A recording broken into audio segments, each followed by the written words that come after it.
हरिओम। जब सृष्टि जलमग्न थी, जब केवल परम ब्रह्म की ऊर्जा लहरों की तरह ब्रह्मांड में प्रवाहित हो रही थी, तब एक कमल खिला और उस कमल से प्रकट हुए ब्रह्मा। उन्हीं के मुख से निकला वह अमर ज्ञान जो आज पद्म पुराण के रूप में जाना जाता है। नमः पद्म पुराणाय नारायण कथामयम सत्यम शिवम सुंदरम रूपम तव वाक्येषु स्फुरताम। पद्म पुराण महर्षि व्यास जी द्वारा रचित 18 महापुराणों में से एक अत्यंत महान और पवित्र ग्रंथ है। इसका नाम पद्म इसलिए पड़ा क्योंकि इसकी कथा कमल के समान निर्मल, कोमल और सृष्टि की उत्पत्ति से जुड़ी हुई है।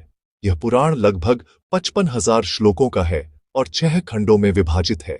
सृष्टि खंड, भूवर्ग खंड, स्वर्ग खंड, पाताल खंड, उत्तरखंड, उत्तरराचर खंड। हर खंड में धर्म, भक्ति, कर्म, मोक्ष और भगवान विष्णु की लीला का गहन रहस्य छिपा है। पद्म पुराण में बताया गया है कि प्रारंभ में केवल जल था। उस जल में विष्णु स्वयं नारायण रूप में शयन कर रहे थे। उनकी नाभि से एक कमल प्रकट हुआ और उसी कमल पर उत्पन्न हुए ब्रह्मा। ब्रह्मा जी ने पूछा, हे प्रभु, आप कौन हैं? भगवान विष्णु बोले, मैं वह परम सत्य हूं जिससे सब उत्पन्न होते हैं। तुम मेरे द्वारा रचना करोगे, यही तुम्हारा धर्म है। यह वही क्षण था जब सृष्टि की रचना प्रारंभ हुई। पंच तत्वों से लेकर जीवों तक सबके मूल में विष्णु की ऊर्जा प्रवाहित है। पद्म पुराण में कहा गया है, धर्मो हि तेषां परमं न साधनम अन्यत्, अर्थात धर्म ही मनुष्य का परम साधन है।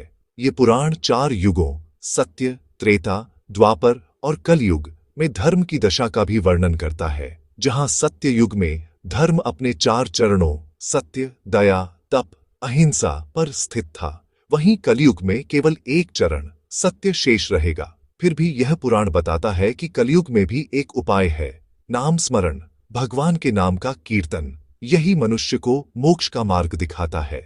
पद्म पुराण के अनुसार विष्णु ही सृष्टि, स्थिति और संहार के मूल हैं। यहां भगवान के अनेक दिव्य रूपों का वर्णन है, जैसे वराह, नरसिंह, वामन, राम और कृष्ण। एक सुंदर कथा आती है, जब राक्षसों ने पृथ्वी को पाताल में छिपा दिया, तब भगवान विष्णु ने वराह अवतार लेकर धरती को अपने दांतों पर उठाया। यह दृश्य सृष्टि की पुनः स्थापना का प्रतीक है कि जब अधर्म बढ़ेगा, तब धर्म की रक्षा स्वयं भगवान करेंगे। पद्म पुराण भारत के पवित्र तीर्थों का विशाल वर्णन करता है, जैसे काशी, प्रयाग, गया, पुष्कर, द्वारका, बद्रीनाथ और रमण रेती वृंदावन। कहा गया है, जहां गंगा बहती है वहां स्वयं विष्णु का वास होता है। तीर्थ केवल स्नान का स्थान नहीं, बल्कि अंतरात्मा की शुद्धि का माध्यम है। यही कारण है कि तीर्थ यात्रा को इस पुराण में मोक्ष का द्वार कहा गया है। इस पुराण में भक्ति को सर्वोच्च धर्म बताया गया है। भक्ति केवल पूजा नहीं, बल्कि हृदय की वह भावना है जिसमें मनुष्य मैं और मेरा छोड़कर ईश्वर में विलीन हो जाता है। भगवान विष्णु कहते हैं, जो मेरे नाम का एक बार भी सच्चे मन से स्मरण करता है, वह मेरे धाम का अधिकारी बनता है। इसीलिए पद्म पुराण भक्ति को कर्म से श्रेष्ठ और नाम स्मरण को ध्यान से भी उच्च मानता है। कलयुग का वर्णन अत्यंत यथार्थ है। ये बताता है कि जब लोभ, हिंसा, असत्य और अधर्म बढ़ता है, तब मनुष्य का हृदय पाषाण हो जाता है। किंतु जब भी मनुष्य ईश्वर को पुकारेगा, जब भी सच्चे हृदय से गंगा में स्नान करेगा, जब भी हरि नाम का जप करेगा, तब धर्म पुनः जागृत होगा। यही पद्म पुराण का सनातन संदेश है। पद्म पुराण हमें यह सिखाता है, सृष्टि का प्रत्येक अंश ईश्वर का ही अंश है। अहंकार से दूर रहो, क्योंकि सृष्टि के नियमों से बड़ा कोई नहीं। भक्ति में सबसे बड़ा साधन है विनम्रता। यह पुराण कहता है, यह सर्वत्र हरिं पश्येत स धर्मं पश्यति।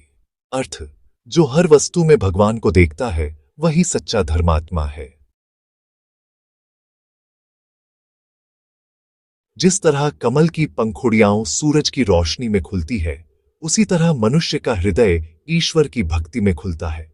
पद्म पुराण हमें यह नहीं सिखाता कि भगवान कहाँ है, बल्कि यह बताता है कि भगवान हर कण में है, हर जीव में है, हर धड़कन में है। इसलिए जब आप अपने भीतर और बाहर हर जगह उसी दिव्यता को देखने लगते हैं, तो आप स्वयं पद्म यानी ज्ञान के कमल बन जाते हैं। हर युग में धर्म वही है जो सत्य, करुणा और भक्ति से प्रेरित हो। यही पद्म पुराण का शाश्वत संदेश है कि भगवान हमारे बाहर नहीं, हमारे हृदय में है। यही है पद्म पुराण का मूल तत्व। हरि ओम तत्सत। इस तरह के आध्यात्मिक ज्ञान के लिए वीडियो को लाइक, शेयर और चैनल को सब्सक्राइब कीजिए। धन्यवाद। जय श्री कृष्णा।